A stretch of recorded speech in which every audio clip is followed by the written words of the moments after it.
ভেলায় তো মানুষ ভেসে এসেছে। আহ, আমাকে একটু বিষ দিয়ে মেরে ফেলো, আমি আর পারছি না। আহ, আহ, হে কি, এখনো জীবিত আছে? এই যে, আপনি জীবিত আছেন, তবু আপনাকে কেন ভাসিয়ে দিয়েছে? হ্যাঁ, আমি জীবিত আছি, কিন্তু আমি আর এত যন্ত্রণা নিয়ে বেঁচে থাকতে চাই না। আমাকে মেরে ফেলো, মেরে ফেলো, আমাকে মেরে ফেলো। কেন? আপনি বাঁচতে চান না কেন? আর আপনার এই অবস্থায় আপনার পরিবারের মানুষ ভাসিয়ে দিয়েছে কেন? কারণ আমার এই রোগের কোনো চিকিৎসা নেই, তাই আমাকে ভাসিয়ে দিয়েছে। তুমি আমাকে মেরে ফেলো, নয়তো এই রোগ সবার মাঝে ছড়িয়ে পড়বে। না না, আমি তা করতে পারবো না। তবে আমার বাবা একজন কবিরাজ, সে হয়তো আপনাকে সুস্থ করতে পারে। তাছাড়া আমার বাবা আমাকে মানুষের উপকার করতে শিখিয়েছে, কাউকে মেরে ফেলতে শেখায়নি। আমার এই রোগ কেউ ভালো করতে পারবে না। তোমাকে আমি অনুরোধ করছি, আমাকে এই যন্ত্রণা থেকে মুক্তি দাও। না, আমি তা করতে পারবো না। আমি এক্ষুনি আমার বাবাকে নিয়ে আসছি।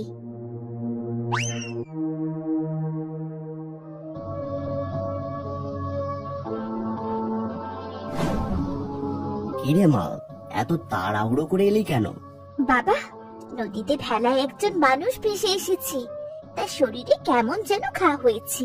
আর এই ঘা সারাতে পারেনি বলে তার পরিবারের লোক তাকে ভেলায় ভাসিয়ে দিয়েছে। বলিস কি, এমন অসুস্থ মানুষকে কেউ এভাবে ভাসিয়ে দেয়? হ্যাঁ বাবা, হ্যাঁ, তাই করেছে। আর সেই লোকটা বারবার আমাকে বলছে তাকে মেরে ফেলতে, তার নাকি অনেক যন্ত্রণা হচ্ছে। তা কি করে সম্ভব? আমরা কবিরাজ হয়ে কি করে একজন অসুস্থ মানুষকে মেরে ফেলবো? চল তো দেখে আসি কি হয়েছে লোকটার। হ্যাঁ হ্যাঁ বাবা, এক্ষুনি চলো।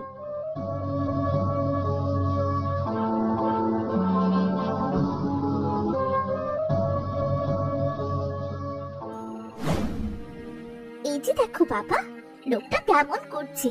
আহ, এসেছো, এবার আমাকে মুক্তি দাও। আমাকে মেরে ফেলো, আমাকে মেরে ফেলো। এই চুপ করো, আমরা তোমাকে মারার জন্য আসিনি, তোমাকে বাঁচানোর জন্য এসেছি। আহ, কি করে বাঁচাবেন আমাকে? আমি যে মরণ ব্যাধিতে আক্রান্ত। ঠিক আছে, আমি দেখছি তোমার মরণ ব্যাধি কি, তোমার কি হয়েছে। সর্বনাশ, এ তো কুষ্ঠ রোগ। এই রোগ ভালো করার উপায় সবাই জানে না। তাছাড়া এই রোগের সাথে থাকলে তারও এই রোগ হতে পারে। তাহলে এখন কি করবে? তোমার কি এই রোগ সারানোর কোনো উপায় জানা নেই? তুমি কি এই রোগ ভালো করতে পারবে না বাবা? উপায় আছে, আর আমি এই রোগ ভালো করতে পারবো, কিন্তু এর জন্য অনেক ধরনের ঔষধি লতা প্রয়োজন, যে লতা সবাই খুঁজে পায় না, শুধু সৌভাগ্যবানরাই খুঁজে পায়। সেই সাথে এই রোগীকে প্রচুর সেবা যত্ন করে সুস্থ করতে হবে। উনি তুমি ভেবো না, আমি তোমাকে জঙ্গল থেকে যে কোনো ভাবে সেসব লতা পাতা জোগাড় করে দেব। আর ওনার যত সেবা যত্নের প্রয়োজন সব আমি করব। তবু এই মানুষটাকে মরতে দিও না বাবা। ঠিক আছে, তাহলে ওকে ধর, ওকে এখান থেকে বাড়ি নিয়ে যাই। হ্যাঁ হ্যাঁ, ধরছি।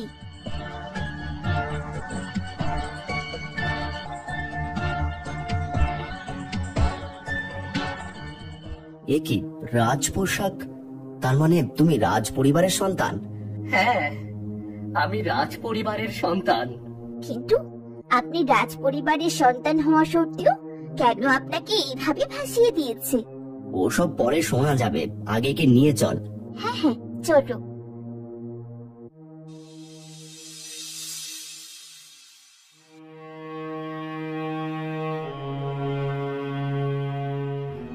আমি আগেই বলেছিলাম, এই রোগের ওষুধ তৈরি করতে হলে এক ধরনের লতা প্রয়োজন, যা শুধু ভাগ্যবানরাই পায়।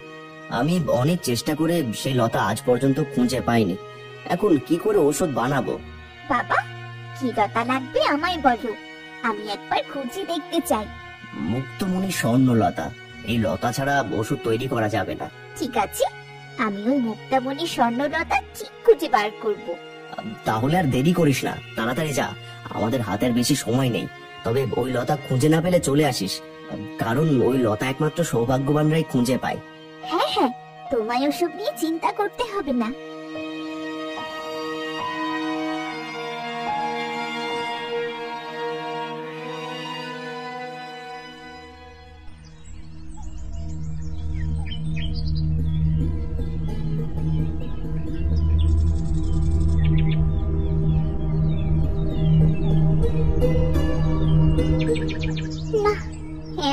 খুঁজছি, কিন্তু মুক্তমণি স্বর্ণলতা কোথায়? নাকি ওই লতা আমার সামনে আসবে না? আমি কি সেই সৌভাগ্যবান না?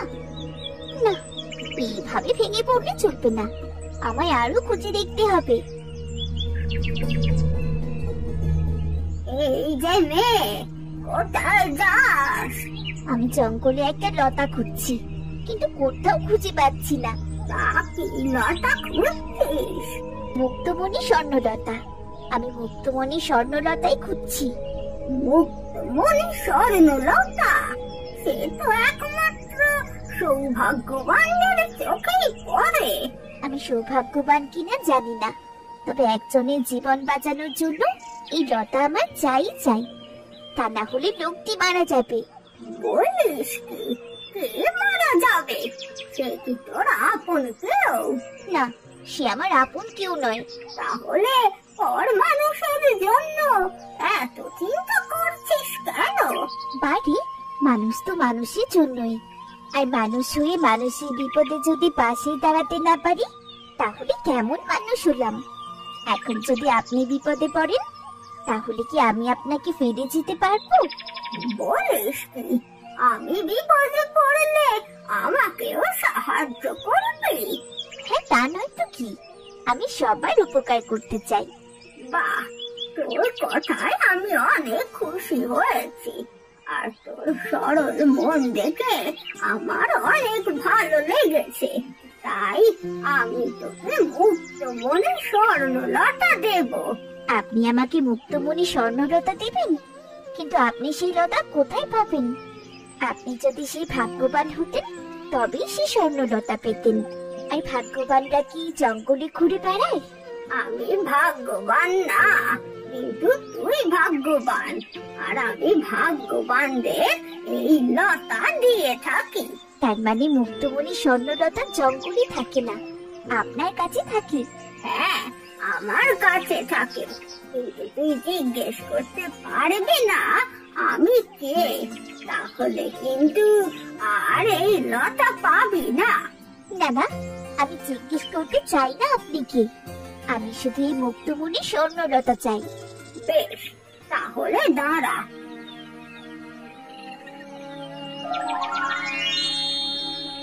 এই নে মুক্তমণি স্বর্ণলতা।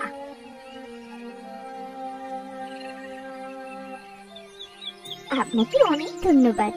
ধন্যবাদ দিতে হবে না, যা এবারে গিয়ে তাকে সুস্থ কর, আর সে সুস্থ হলে তোর ভাগ্য বদলে যাবে। যা।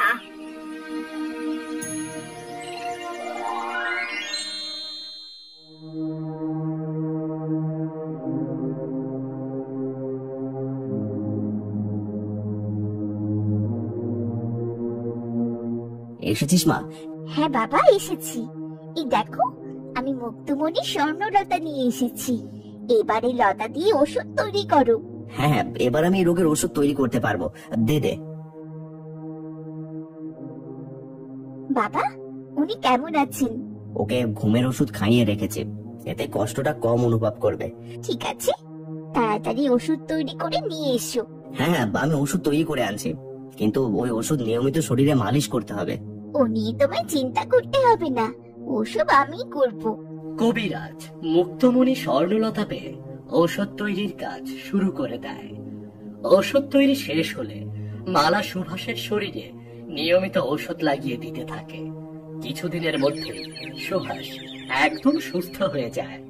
রাজকুমার, এখন আপনি সম্পূর্ণ সুস্থ, কিন্তু এখন পর্যন্ত বললেন না কেন আপনাকে ভাসিয়ে দেওয়া হয়েছিল। সব বলবো। আপনারা আমার জীবন বাঁচিয়েছেন, নিজেদের চিন্তা না করে রাত জেগে জেগে আমার সেবা করেছেন। আপনাদেরকে তো বলতেই হবে, কিন্তু তার আগে আপনাদের আমার সাথে আমার মহলে যেতে হবে। আমরা আপনার মহলে যাব কেন? আমাদের দায়িত্ব ছিল আপনাকে সুস্থ করা, আমরা আপনাকে সুস্থ করেছি। এখন আপনি আপনার মহলে ফিরে যান। না, আমি একা আমার মহলে ফিরে যাব না, তোমাদের যেতেই হবে। রাজকুমার, আমাদের ক্ষমা করুন, আপনি হয়তো আমাদের প্রতিদান দিতে যাচ্ছেন, কিন্তু আমরা কোনো কিছুর বিনিময় ছাড়াই আপনাকে সুস্থ করেছি। আপনি এখন চলে যেতে পারেন। না, আমি একা যাব না, আমার সাথে তোমাদেরও যেতে হবে। এটা আমার আদেশ। ঠিক আছে, চলুন। চল মা।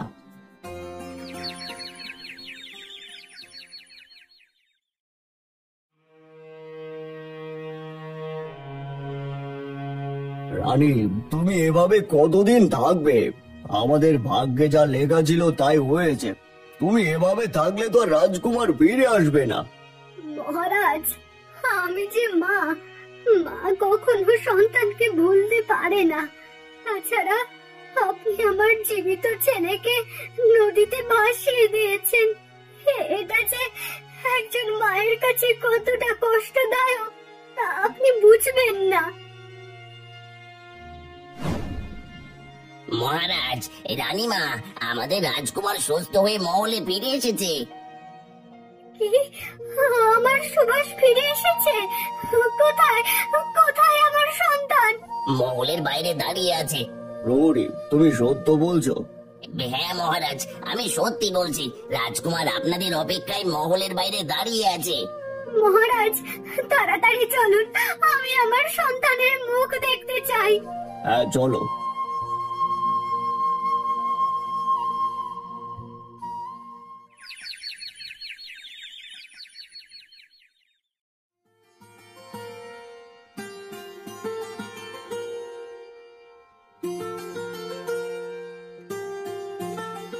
বাবা সুভাষ, তুই ফিরে এসেছিস?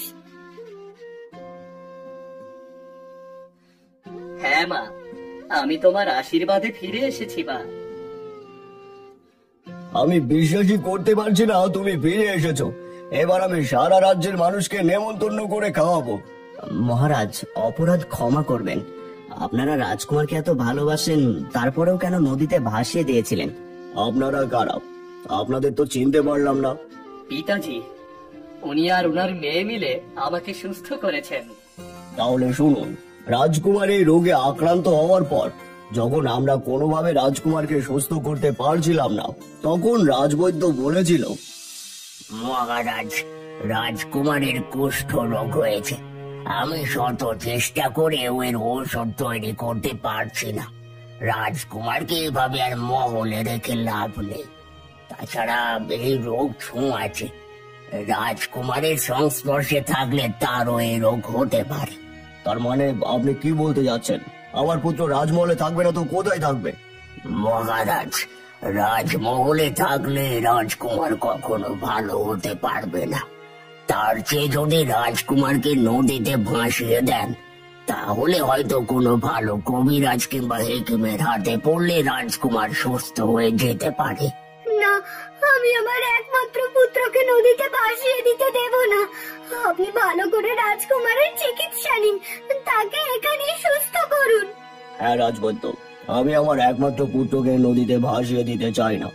মহারাজ, রাজকুমারের যে অবস্থা, সে দ্রুত সঠিক চিকিৎসা না পেলে এমনিতেই বেশি দিন বাঁচবে না। তাছাড়া আপনারা যদি রাজকুমারকে নদীতে ভাসিয়ে দেন, তাহলে রাজকুমারের বেঁচে যাওয়ার একটা সুযোগ থাকবে। এছাড়া রাজকুমারকে বাঁচানোর কোনো উপায় নেই। অনেক কষ্টে আমরা রাজকুমারকে ভাসিয়ে দেওয়ার সিদ্ধান্ত নিয়েছিলাম।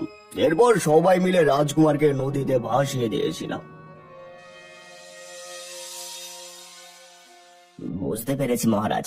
তবে সেদিন যদি রাজকুমারকে না ভাসিয়ে দিতেন, তাহলে হয়তো রাজকুমারকে একেবারেই হারাতে হতো। এবার তাহলে আমরা যাই মহারাজ। কোথায় যাবেন? আপনাদের কোথাও যাওয়া যাবে না। পিতাজি, মালা নিজের জীবনের মায়া না করে আমাকে সুস্থ করেছে। ওর মধ্যে মায়া, ভালোবাসা, জ্ঞান সবকিছুই পরিপূর্ণ। তাই আমি চাই মালা আমার রানী হয়ে এই মহলেই থেকে যাক। বাবা বাবা, উত্তম প্রস্তাব। রাজকুমার, আমি তোমার প্রস্তাবে খুবই খুশি। হ্যাঁ রাজকুমার, যে আমার ছেলের প্রাণ বাঁচিয়েছে, এমন লক্ষ্মী বৌমাকে আমি কি যেতে দেব? রাজকুমারের কথা শুনে কবিরাজ বুঝতে পারে তাদের কেন রাজকুমার মহলে নিয়ে এসেছে। এরপর রাজকুমার মালাকে বিবাহ করে এই রাজ্যের রানী বানিয়ে সুখে শান্তিতে বসবাস করতে থাকে।